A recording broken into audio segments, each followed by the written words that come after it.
ನಮಸ್ಕಾರ ರೀ ಎಲ್ಲರಿಗೂ. ಮಂಜೂಸ್ ಕೈ ರುಚಿ ರೆಸಿಪಿಗೆ ನಿಮ್ಗೆಲ್ಲರಿಗೂ ಸ್ವಾಗತ. ಇವತ್ತು ನಾನು ಸ್ವೀಟ್ ಕಾರ್ನ್ ಚೀಸ್ ಮಸಾಲಾ ಪಡ್ಡನ್ನು ಹೇಳ್ಕೊಡ್ತೀನಿ. ಇದಕ್ಕೆ ಬೇಕಾಗುವಂತ ಸಾಮಗ್ರಿಗಳನ್ನ ನೋಡೋಣ ಬನ್ರಿ.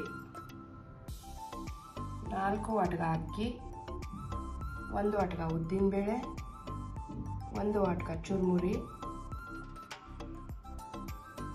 ಅರ್ಧ ವಾಟಕ ಕಡಲೆಬೇಳೆ, ಅರ್ಧ ಚಮಚ ಮೆಂತ್ಯ, ರುಚಿಗೆ ತಕ್ಕಷ್ಟು ಉಪ್ಪು, ಸ್ವಲ್ಪ ಸೋಡಾ.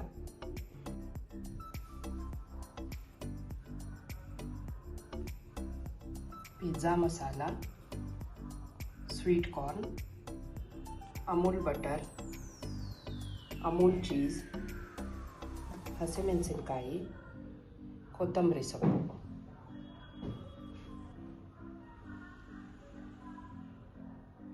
ಬರ್ರಿ ಈಗ ಮಾಡುವ ವಿಧಾನವನ್ನು ನೋಡೋಣ್ರಿ. ಅಕ್ಕಿ, ಉದ್ದಿನಬೇಳೆ, ಕಡಲೆಬೇಳೆ ಮತ್ತು ಮೆಂತ್ಯವನ್ನು ಸ್ವಚ್ಛಂಗೆ ತೊಳ್ಕೊಂಡು ನೆನೆ ಹಾಕ್ಬೇಕ್ರಿ. ರುಬ್ಬಕ್ಕಿಂತ ಮೊದಲು ಅರ್ಧ ಗಂಟೆ ಇರುವಾಗನ ಚುರುಮುರಿಯನ್ನು ನೆನೆಸಿಟ್ಕೋಬೇಕ್ರಿ. ನಾನು ಬೆಳಗ್ಗೆ ನೆನೆ ಹಾಕಿದ್ದೆ ರೀ. ಈಗ ಸಾಯಂಕಾಲ ರುಬ್ಬಿಟ್ಕೊಳ್ತೀನಿ ರೀ.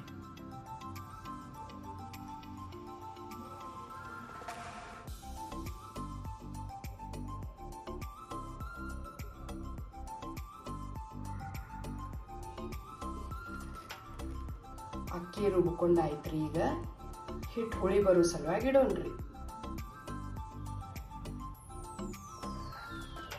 ಈಗ ನೋಡ್ರಿ, ರುಬ್ಬಿದಂಥ ಪಡ್ಡಿಟ್ಟಿಗೆ ಸ್ವಲ್ಪ ಸಕ್ಕರೆ, ರುಚಿಗೆ ತಕ್ಕಷ್ಟು ಉಪ್ಪು ಮತ್ತು ಸ್ವಲ್ಪ ಸೋಡಾ ಹಾಕಿ ಮಿಕ್ಸ್ ಮಾಡಿ ಇಟ್ಕೊಂಡಿದ್ದೀನಿ ರೀ.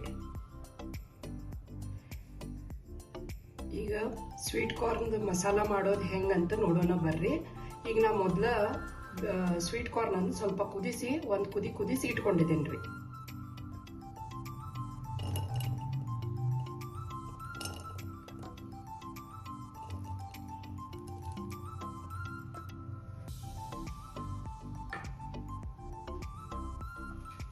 ಇದಕ್ಕೆ ಸ್ವಲ್ಪ ಕೊತ್ತಂಬರಿ ಸೊಪ್ಪು,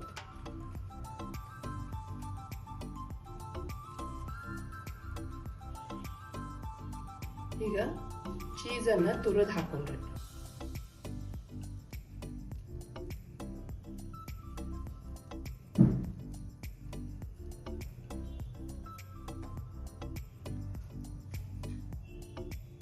ಒಂದು ಸ್ವಲ್ಪ ಹಸಿಮೆಣಸಿನಕಾಯಿಯನ್ನು ಹಾಕೊಳ್ಳೋಣ, ಕಟ್ ಮಾಡಿದ್ದು.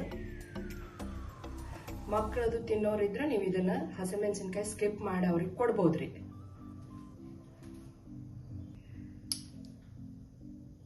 ಸ್ವಲ್ಪ ಬೆಣ್ಣೆ ಹಾಕೋಣ.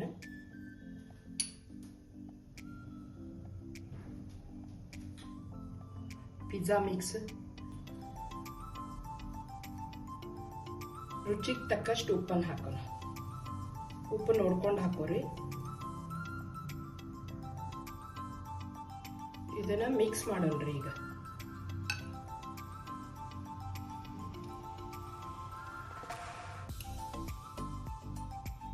ಈಗ ಇದೆಲ್ಲ ಮಿಕ್ಸ್ ಆಗ್ಯದ್ರಿ. ಈಗ ಪಡ್ ಮಾಡೋಣ ಬರ್ರಿ. ಈಗ ಪಡ್ ಮಾಡೋಣ ಬನ್ರಿ. ಮೊದಲಿಗೆ ಹಂಚು ಬಿಸಿ ಮಾಡ್ಕೊಂಡಿದ್ದೀನಿ. ಇದಕ್ಕೆ ಸ್ವಲ್ಪ ಅಮೂಲ್ ಬಟರ್ ಹಚ್ಚೋಣ.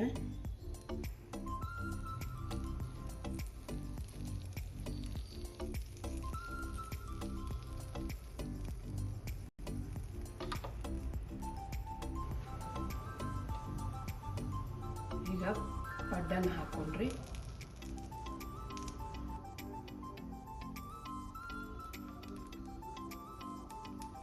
ಸ್ವಲ್ಪ ಹಿಟ್ಟು ಹಾಕೊಳ್ಳೋಣ್ರಿ.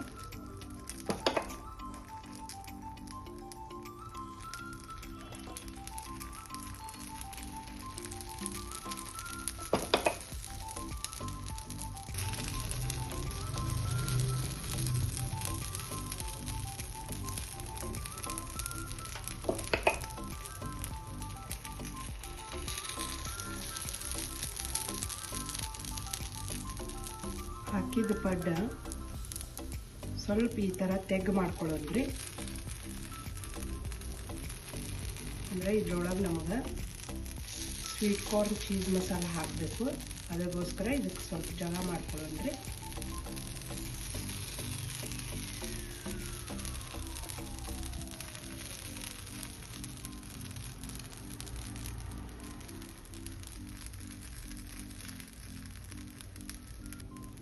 ಈಗ ಇದಕ್ಕೆ ಕಾರ್ನ್ ಚೀಸ್ ಮಸಾಲ ಹಾಕೊಳ್ಳೋಣ.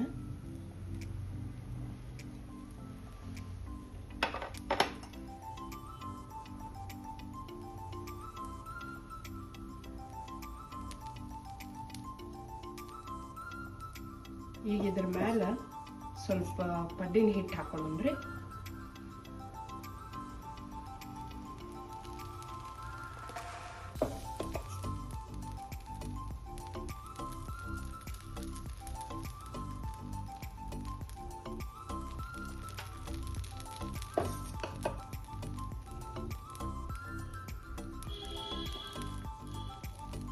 ಇದನ್ನ ಸಣ್ಣ ಉರಿಯೊಳಗೆ ಬೇಯಕ್ಕೆ ಬಿಡೋಣ್ರಿ. ಮೇಲ್ಗಡೆ ಮುಚ್ಚೋಣ.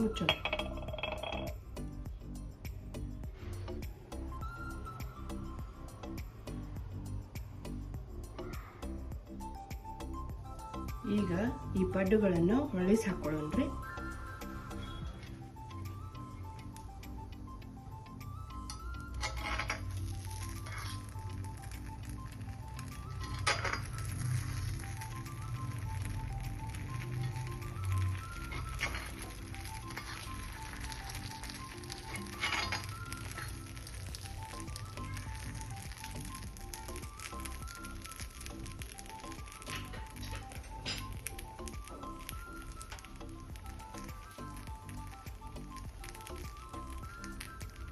ಈಗ ಮೇಲ್ಗಡೆಯಿಂದ ಇದಕ್ಕೆ ಬೆಣ್ಣೆ ಹಚ್ಚೋಣನ್ರಿ.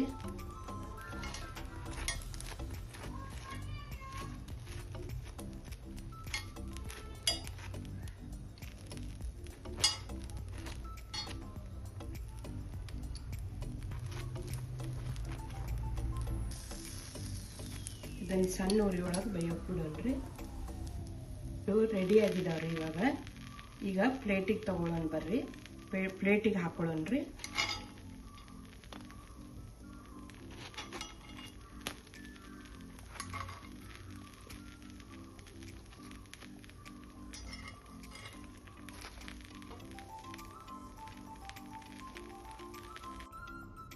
ನೋಡ್ರಿ, ಪಡ್ಡು ಗೋಲ್ಡನ್ ಕಲರ್ ಎಷ್ಟು ಚೆನ್ನಾಗಿ ಬಂದಿದೆ ನೋಡ್ರಿ.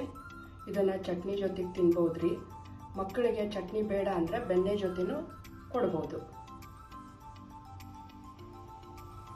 ಒಂದ್ಸರಿ ಟ್ರೈ ಮಾಡಿ ನೋಡ್ರಿ, ಟೇಸ್ಟ್ ಚೆನ್ನಾಗಿದೆ.